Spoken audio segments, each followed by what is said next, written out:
साथियों, आज बात करते हैं past perfect plus continuous tense की।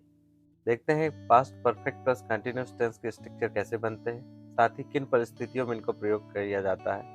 जो सेंट्रल लेवल के एग्जाम होते हैं, एसएससी, बैंक, रेलवे या जो स्टेट लेवल के एग्जाम होते हैं, उन एग्जामों में इस सेंटेंस की बहुत सारी एरर्स फाइंड आउट करने को आपको देखने को मिल सकती है।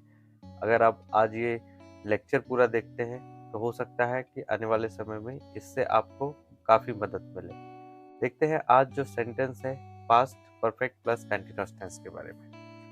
आज हम पढ़ेंगे पास्ट परफेक्ट प्लस कंटिन्यूअस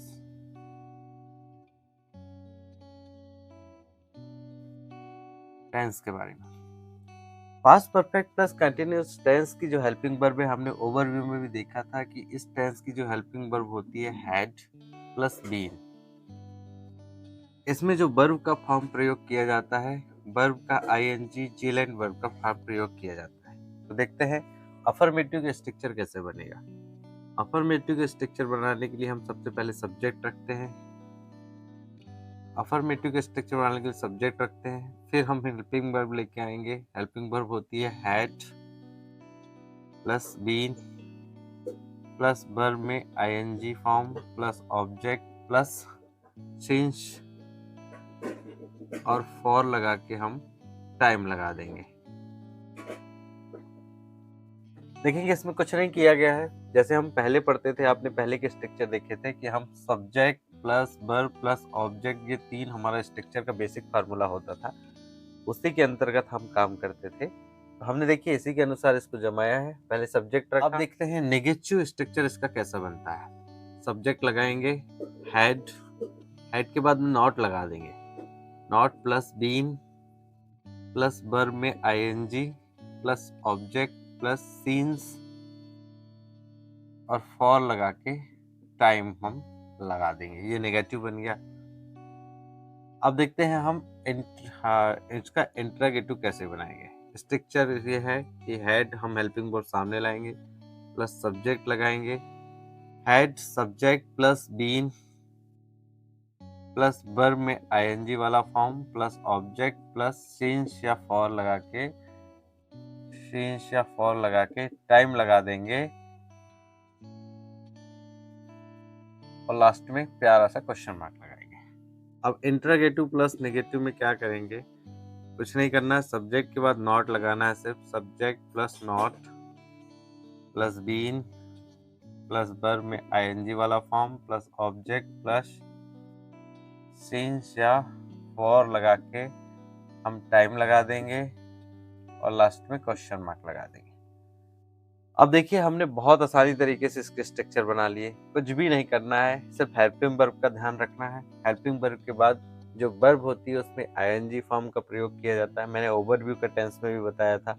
अगर आप नहीं देखे हैं तो मैं आपसे एक बार फिर से कहता हूँ कि आप ओवरव्यू का हमारा प्लेलिस्ट में ओवरव्यू टेंस ओवरव्यू करके एक फोल्डर है, उसमें जाके आप देख सकते हैं कि किस तरीके से हमने सीखा था हेल्पिंग वर्ब का प्रयोग करना, कौन सी आपको वर्ब का प्रयोग करना है, first form, second form, third form, ये सभी चीज़ें हमने देखी हैं। तो इसमें कुछ भी परिवर्तन नहीं किया है। सब्जेक्ट के बाद हमने जो हमारा बेसिक स्ट्रक्चर था उसी के अनुसार इसको जमा लिया है। Affirmative, negative, interrogative plus negative, ये हमारा हो गया। अब देखते हैं इसका प्रयोग कैसे करते हैं। ट्रांसलेशन के समय हिंदी से इंग्लिश ट्रांसलेशन या इंग्लिश से हिंदी ट्रांसलेशन जब इसका किया जाता है तो किस तरीके से किया जाता है, आपको कुछ याद रखना नहीं है। बेसिक आप ये समझिए कि जो past perfect plus continuous tense है, इस टेंस का प्रयोग हम तब करते हैं जब कोई काम या एक्शन भूतकाल में प्रारंभ हुआ हो और भूतकाल में ही पूरी तरीके से समय के साथ समाप्त हो गया हो। ऐसे टेंसों को बताने के लिए हम past perfect plus continuous tense का प्रयोग करते हैं। फॉर एग्जाम्पल देखेंगे। एग्जाम्पल है कि राम 5 बजे से फुटबॉल खेल रहा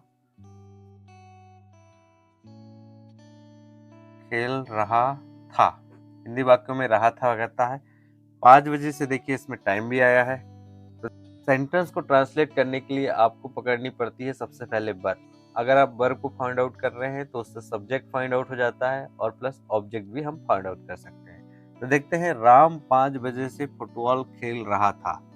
इस सेंटेंस में खेलना एक वर्ब है, कोई भी क्रिया हो रही है, खेलने की क्रिया हो रही है, नहाने की, खाने की, कूदने की, नाचने की, जो भी क्रिया होती है उसको हम वर्ब कहेंगे। तो हमने यहाँ देखो वर्ब फाइंड आउट कर लिए। अब वर्ब से 2 सवाल पूछेंगे, कौन कर रहा है, तो ये निकल गया सब्जेक्ट, और क्या कर रहा है, तो फुटबॉल खेल रहा है, ये ऑब्जेक्ट हो गया। ये हमने निकाल लिया बहुत आसान तरीके से। 2 ही क्वेश्चन पूछने हैं, उन 2 क्वेश्चनों में हम फाइंड आउट कर लेंगे। अब देखिए सब्जेक्ट भी निकल गया, ऑब्जेक्ट भी निकल गया, वर्ब भी निकल गया। अब हम देखते हैं कि इसका ट्रांसलेशन हम कैसे करेंगे। देखिए पहले बोला है सब्जेक्ट, यहाँ पर राम हमने निकाल लिया था, अफर्मेटिव का पहला सब्जेक्ट है राम। अब हम देखते हैं कि राम के बाद हैड बीन लगाना है, तो हमने यहाँ लगा दिया Ram had been. Had been के बाद वर्ब का आईएनजी फॉर्म पूछा है, तो खेल को बोलते हैं प्ले, प्ले का हो जाएगा playing. Ram had been playing. अब बोल रहा है ऑब्जेक्ट लगाइए, ऑब्जेक्ट क्या है, फुटबॉल है। Ram had been playing football 5 बजे से, तो यहाँ लगाएंगे सिंस 5 o'clock। ये हमने बना लिया, इसका स्ट्रक्चर से हमने ट्रांसलेशन कैसे बनाते हैं ये सीख लिया। अब एक चीज आती है कि सिंस और फॉर का इस्तेमाल कहाँ किया जाता है, वो मैं बता देता हूँ।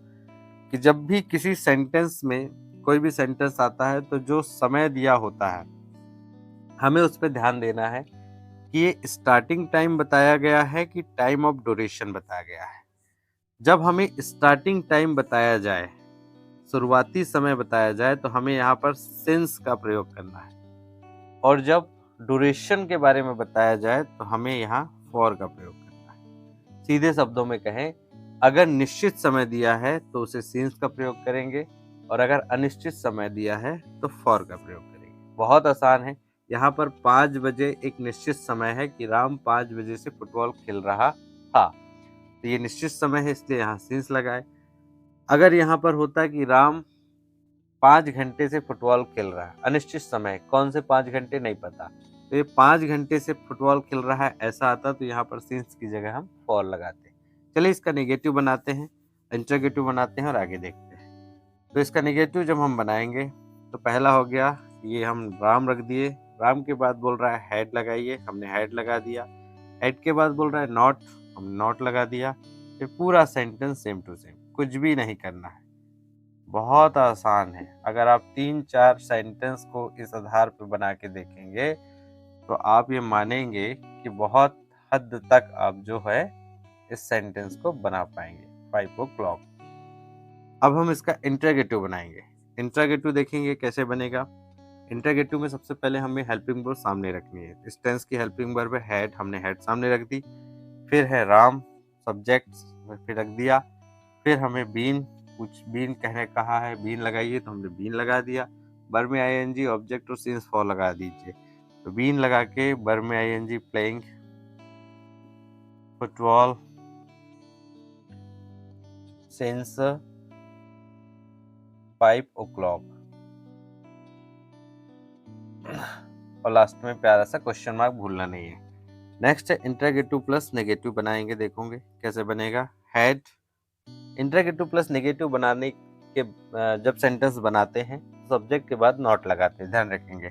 हैड, हैड के बाद हमने राम लगाया सब्जेक्ट, इसके बाद हमने नॉट लगा दिया, फिर बीन लगा दिया, फिर सेंटेंस सेम टू सेम, कोई भी परिवर्तन नहीं करना है। सिंस 5 o'clock, लास्ट में क्वेश्चन मार्क। देखिए हमने कुछ भी परिवर्तन नहीं किया है, सिर्फ स्ट्रक्चर के आधार पे हमने चला है। और स्ट्रक्चर में भी क्या परिवर्तन किया है, कुछ नहीं। इसमें हेल्पिंग वर्ब आई थी, हेल्पिंग वर्ब हमने उसके स्थान पे रख दी।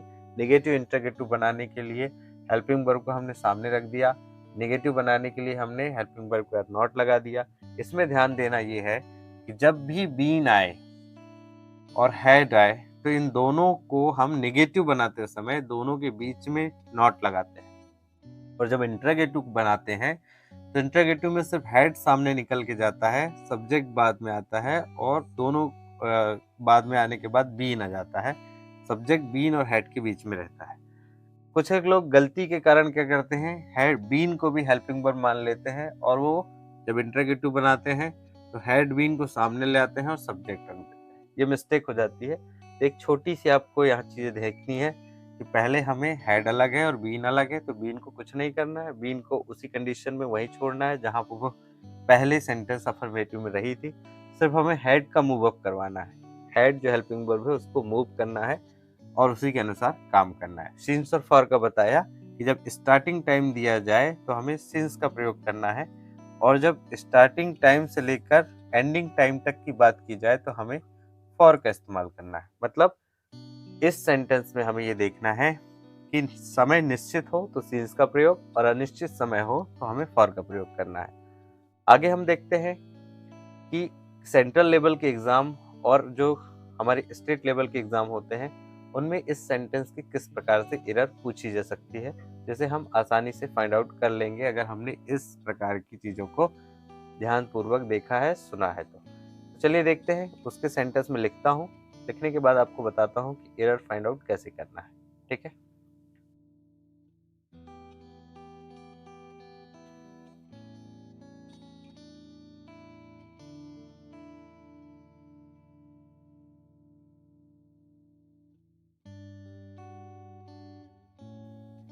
देखिए, मैंने 3 प्रकार के सेंटेंस इस बोर्ड में लिखे हैं और ये जो बोर्ड में सेंटेंस लिखे हैं इसी प्रकार की एरर बनने की संभावना परिलक्षित होती है कि जो एग्ज़ाम होंगे वो इसी प्रकार की एरर को दे सकते हैं। तो देखते हैं बिना टाइम देर करते हुए। I had been walk in the park since morning. इसमें देखेंगे हम कि हैड बीन लगा है लेकिन वॉक के साथ में आईएनजी आता है, हैड बीन के साथ में वॉकिंग आएगा। इसमें पढ़ा है कि इसमें हम वर्ब में आईएनजी फॉर्म का प्रयोग करते हैं, हैड बीन के साथ में वर्ब का आईएनजी फॉर्म प्रयोग करते हैं। यहाँ पर हैड आया है, बीन आया है, लेकिन वॉक आया था, आईएनजी हमने लगा दिया। एरर इसकी ये थी। ठीक है। दूसरा सेंटेंस देखते हैं कि had you play cricket had been you playing cricket since 9 o'clock। इसमें देखिए एरर क्या बनती है, पहले हेड आया मतलब क्वेश्चन है, तो क्वेश्चन है तो हमें समझ लेना चाहिए कि ये इंटरोगेटिव है, तो इंटरोगेटिव में क्वेश्चन मार्क आपको लगाना था। इसमें पहली एरर थी क्वेश्चन मार्क। देखते हैं दूसरी एरर है क्या, had been you playing cricket since 9 o'clock। अब यहाँ देखिए हेड लगा है और बीन इसी के साथ आ गया है, इसके बाद सब्जेक्ट आ गया, और हमने पढ़ा है कि जो बीन है वो ट्रांस बदलेगा नहीं। तो यहाँ पर हम क्या करेंगे, यहाँ पर हम हैड यू बीन हो जाएगा, यू बीन ऐसे बनाएंगे, तब ये सेंटेंस करेक्ट होगा बिल्कुल तरीके से। Had you been playing cricket since 9 o'clock। अब ठीक है। अब नेक्स्ट देखते हैं किस प्रकार की हो सकती है, you had been not doing that type of HW homework. देखिए यू हैड आया, हैड के बाद बीन आया, बीन के बाद नॉट आया, और हमने सेंटेंस में क्या पढ़ा था स्ट्रक्चर में कि जो नेगेटिव आता है वो बीन के पहले आता है या हेल्पिंग वर्ब के बाद आता है। तो यहाँ पर देखिए दोनों गलत था, यहाँ पर हेड के बाद नॉट आता और नॉट के बाद बीन आता।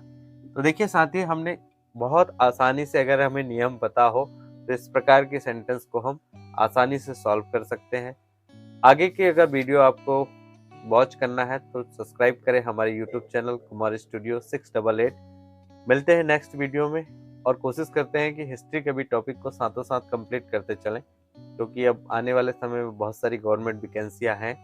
मुझे पता है कि आप सभी उसका इंतज़ार कर रहे हैं, हम तो नहीं करते। खैर चलिए ठीक है, मिलते हैं नेक्स्ट वीडियो में, बात करते हैं हिस्ट्री के किसी इम्पोर्टेंट टॉपिक पे।